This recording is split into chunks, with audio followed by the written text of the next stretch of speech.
Two Trump wives. One walked straight toward the woman accused of having an affair with her husband. The other walked away from the cameras wearing a jacket that appeared to say absolutely nothing, while the entire world tried to figure out what it meant. December 1989, Aspen, Colorado. Ivana Trump was on a ski trip when she encountered Marla Maples, the young model who was involved with Donald Trump. According to Ivana's later account, Maples approached her and said, "I'm Marla, and I love your husband. Do you?" Ivana's response was blunt. Within weeks, the private crisis had become one of America's biggest tabloid scandals. Now jump forward almost 30 years. June 21, 2018. Melania Trump is leaving Joint Base Andrews to travel to Texas, where she is scheduled to visit a facility housing migrant children. She walks toward the plane wearing a green Zara jacket. Across the back are 6 words. "I really don't care, do you?"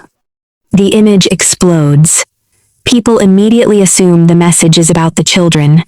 Others think it is aimed at her husband. Others think it is aimed at the media. And the strangest part? Melania would later confirm that the jacket really was a message, just not the message most people thought. 2 Trump wives. 2 public scandals. 2 completely different survival strategies. Ivana fought. Melania withdrew. Ivana talked. Melania became famous for saying almost nothing, and both women were judged brutally for the way they handled their marriages. So which one actually had more control? And more importantly, which woman did the public understand less? Because when you put their stories side by side, something gets uncomfortable. Ivana was punished for being too loud. Melania has been punished for being too quiet.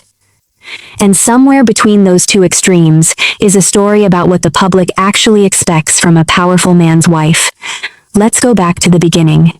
Before Donald Trump, these women were already building their own lives.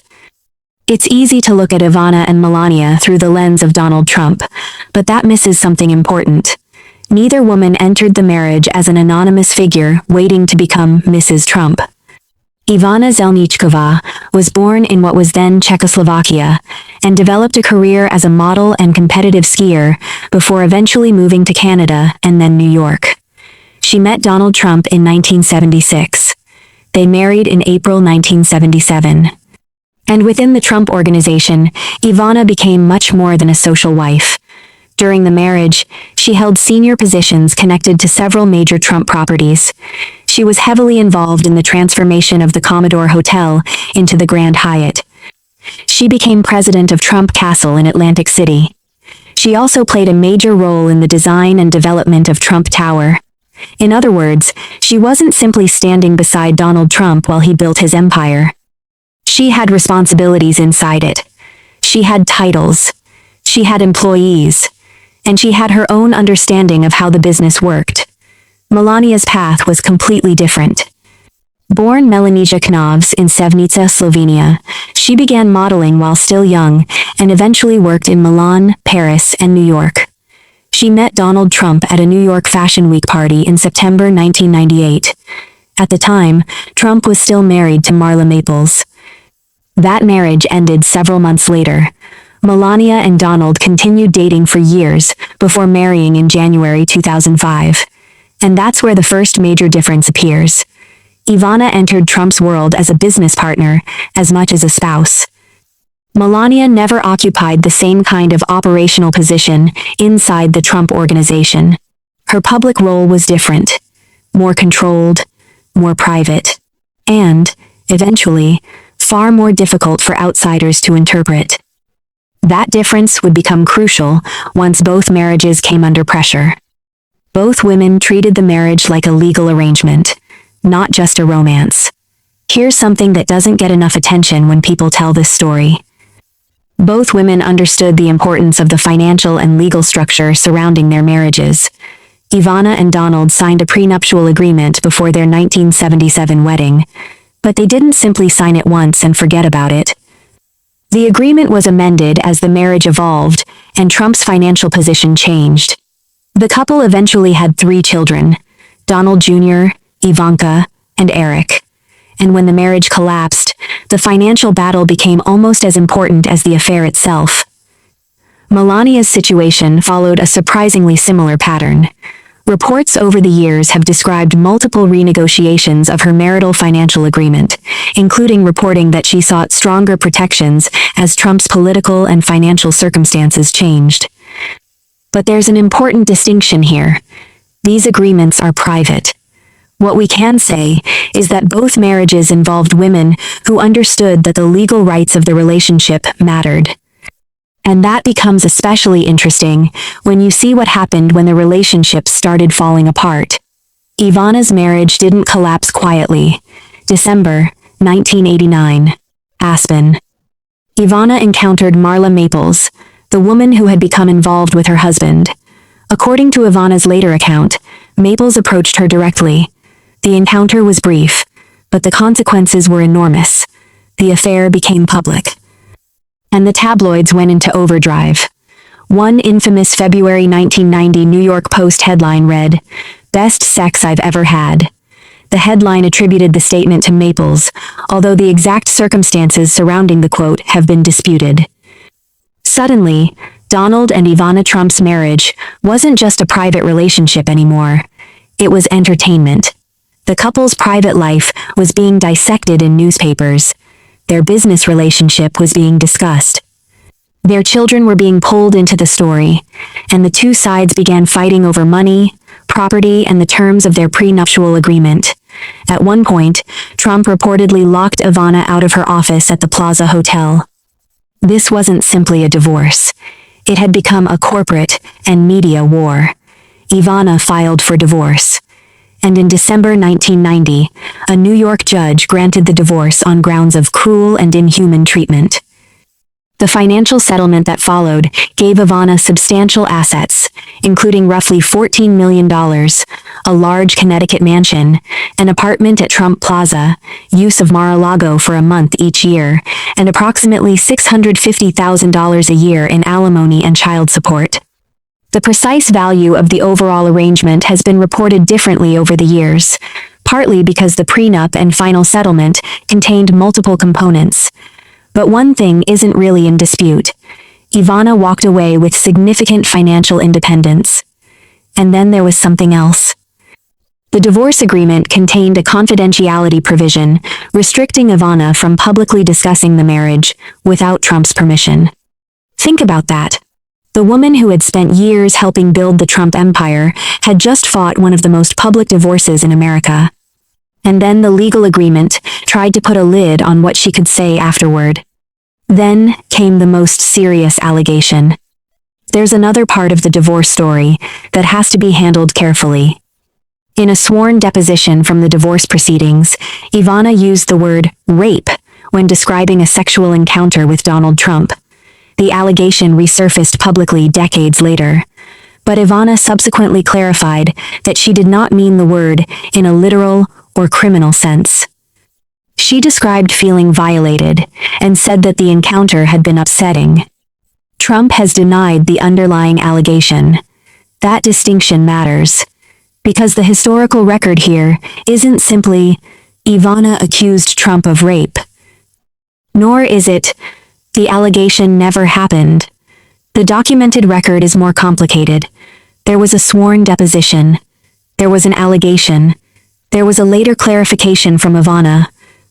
And there was Trump's denial. That is exactly how a responsible retelling needs to present it. Because this isn't a tabloid headline. It's a serious allegation involving two people who gave different accounts of what happened. Melania's scandals were different, but the pressure wasn't. Now move forward almost 2 decades. Donald Trump is president. Melania Trump is first lady. And allegations from the period around 2006 suddenly become national news. Adult film performer Stormy Daniels alleged that she had an affair with Trump in 2006, only months after Melania gave birth to their son Barron. Trump denied the affair. Daniels later discussed her allegations publicly, including in a televised interview with Anderson Cooper. She said Trump had told her that he and Melania had separate rooms and stuff. Separately, former Playboy model Karen McDougal alleged that she had an affair with Trump around the same period. Trump denied that allegation as well. Then came the legal fallout. Michael Cohen, Trump's former attorney, pleaded guilty in 2018 to campaign finance violations connected to payments involving women who claimed to have had affairs with Trump. The details became part of a much larger political scandal. But Melania's public response was striking. She didn't respond like Ivana. She didn't publicly confront the other women. She didn't announce a divorce. Instead, she largely continued performing her role as First Lady. And when ABC News asked her in 2018 whether the allegations bothered her, she essentially dismissed them as something she had more important things to worry about. She said she had much more important things to think about. That answer became part of the Melania Trump mythology, because people immediately started asking, why wasn't she angrier? Why wasn't she leaving? Was she pretending everything was fine? Or was she simply refusing to give the public the reaction it wanted? Then came the jacket. And this brings us back to that green jacket. June 21st, 2018. Melania was traveling to Texas to visit a facility housing migrant children. As she boarded the plane, photographers captured the message across her back. "I really don't care, do you?" The reaction was instant. Critics interpreted it as callous. The White House initially said the jacket had no hidden meaning. But months later, Melania gave a different explanation. She said the jacket was a message directed toward people criticizing her and what she called the left-wing media. In other words, according to Melania herself, the message wasn't about the children. It was about the people watching her. And suddenly, the jacket became a perfect example of Melania's entire public persona. She rarely explained herself. So people explained her for her. Every facial expression became evidence. Every outfit became a message. Every moment of distance from Donald became a theory. And every moment of closeness became another theory. The less she said, the more people filled in the blanks. And that's where Melania's story gets complicated. For years, social media turned Melania into a character. Free Melania. The memes suggested she was trapped, that she hated her marriage, that she wanted to escape, that her body language was secretly communicating things she couldn't say. But here's the problem. Melania herself has repeatedly presented a different picture. Journalist Mary Jordan's reporting also portrays her as considerably more strategic and independent than the internet meme suggests. That doesn't prove what happens privately inside the marriage. Nobody outside that relationship can honestly know that. But it does mean we shouldn't automatically convert silence into suffering. And this is where the comparison with Ivana gets interesting. Ivana told the public what she thought. People criticized her for it. Melania often refuses to tell the public what she thinks. And people criticize her for that too. One woman was considered too loud. The other became suspicious because she was too quiet. Ivana turned the divorce into a second career. After the divorce, Ivana didn't disappear. Far from it. She built a new commercial identity. She launched clothing and jewelry businesses. She wrote books. She appeared on television. She became part of the celebrity culture that had once consumed her. And she eventually became associated with one particular phrase. Don't get mad, get everything. The phrase became famous after Ivana delivered it in the 1996 movie, The First Wives Club. The important point isn't whether Ivana literally invented the phrase. The important point is that she turned it into an identity. She had been Donald Trump's wife. Then she became Ivana Trump. That's a significant distinction. She didn't erase the divorce from her story. She monetized the fact that everyone already knew it. And that may have been her greatest strategic move. Melania took the opposite route. Melania built her identity almost entirely around controlled visibility. She rarely gives interviews. She has released relatively little personal material compared with other major political spouses. Her First Lady initiative, Be Best, focused on children's well-being, online safety, and related issues. And throughout Trump's political career, she has generally maintained a much lower public profile than the attention surrounding her husband would suggest. That silence has frustrated critics. But silence can also be power. If you don't give people information, they have less material to use against you. The downside is obvious. People start creating their own version of you. And once that version becomes popular, correcting it becomes almost impossible. That may be the biggest price Melania paid for privacy. So, who was treated worse? This is where I think the answer gets much more interesting than simply choosing one woman. If you're measuring public humiliation, Ivana has a strong case. Her marriage collapsed in the full glare of the tabloids. Her husband's affair became entertainment. Her appearance and accent became part of the coverage. Her divorce became a national spectacle. Even her children were exposed to the fallout, and she had to fight publicly for the financial terms of her exit. She didn't get to disappear. Everyone was watching. But if you're measuring the refusal to accept a woman's own explanation of her life, Melania has a surprisingly strong case. For years, she has said very little, and the public has interpreted that silence as evidence of everything from unhappiness to entrapment. When she says she's fine, people speculate that she's secretly miserable. When she appears distant, people call it evidence. When she appears affectionate, people question whether it's genuine. Even her clothing has been treated as coded communication.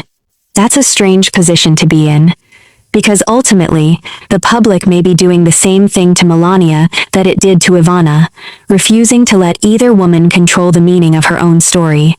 Ivana's problem was that she said too much. Melania's problem may be that she says too little. But neither woman has ever been allowed to simply exist outside the narrative created around her. And then, Ivana died. On July 14, 2022, Ivana Trump died at her Manhattan home after an accidental fall down the stairs. She was 73. Donald Trump released a lengthy tribute describing her as a wonderful, beautiful, and amazing woman. The public response was enormous. And suddenly, the woman who had spent decades being treated as part of a celebrity divorce story was being remembered for something much larger. She had been a model, a business executive, a mother, a celebrity, an author, and, eventually, a woman who built an independent public identity after one of the most famous divorces of her generation. Her relationship with Donald Trump had become one chapter of her life, rather than the entire story, and Melania remained part of the same family story, from a completely different position. She didn't fight the same battle. She didn't tell the same story. She didn't build the same kind of public persona. She chose privacy, where Ivana chose visibility. So, which strategy actually worked? Maybe the question isn't, which woman was treated worse? Maybe the better question is, which woman had more control? Ivana's strategy was confrontation. She fought for her financial interests. She fought publicly. She turned the divorce into a business opportunity. And eventually, she became successful enough that she no longer needed Donald Trump to explain who she was. Melania's strategy has been almost the opposite. Control the access. Control the interviews. Control the information. Say less, reveal less, and make people guess. Ivana's strategy created a huge amount of noise. Melania's created an enormous amount of mystery, and both strategies came with a cost. Ivana couldn't control what the tabloids said about her. Melania couldn't control what people imagined her silence meant. Final question. So who do you think history treated worse? Was it Ivana, the woman whose divorce became a national spectacle and who was mocked while fighting publicly for her own interests? Or was it Melania, the woman whose silence has been interpreted, analyzed, and turned into theories for almost 2 decades? Maybe the strangest lesson is that neither woman was allowed to control the story completely. Ivana spoke, and people decided she was too loud. Melania stayed quiet, and people decided her silence must mean something else. And perhaps that's the real problem. Maybe the public never wanted either woman to tell her own story. Maybe it wanted them to perform the version of a Trump wife that everyone had already written. Ivana refused. Melania rarely participated, and both paid a price for it. So, I'll leave the verdict to you. Who do you think got the rawer deal, Ivana or Melania? And if you think the answer is more complicated than either one, tell me why. Because this isn't just a story about two Trump marriages. It's a story about what happens when a woman's private life becomes public property. And once that happens, how much control does she really have left? Thank you for watching till now. Let me know in the comments, what do you think about Ivana and Melania marriages? Did you appreciate privacy and marriages matter? Why? I'd be in the comments.